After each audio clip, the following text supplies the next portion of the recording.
On continue les mouvements de caméra avec le travelling. Le travelling peut aller dans toutes les directions, en avant, en arrière, latéral, vertical. Bref, en gros, c'est un déplacement de la caméra. Il est utilisé aussi bien pour suivre les déplacements d'un sujet que pour décrire un objet.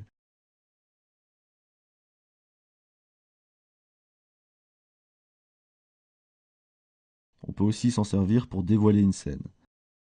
C'est très difficile à réaliser à la main, donc pour un travelling de bonne qualité, il va falloir s'équiper soit d'un Steadicam qui absorbe une partie des mouvements parasites du caméraman, soit carrément d'un système de rails et de chariot pour faire glisser la caméra dessus. Comme dans le cas du panoramique, il faut prévoir une entrée du sujet dans le champ de la caméra au début du travelling et une sortie du champ à la fin. La position statique n'est pas indispensable, on peut par exemple commencer un mouvement lent pour laisser rentrer le sujet dans le cadre, ensuite on accélère pour se mettre à la même vitesse que le sujet, et enfin on ralentit à la fin pour laisser sortir le sujet du cadre.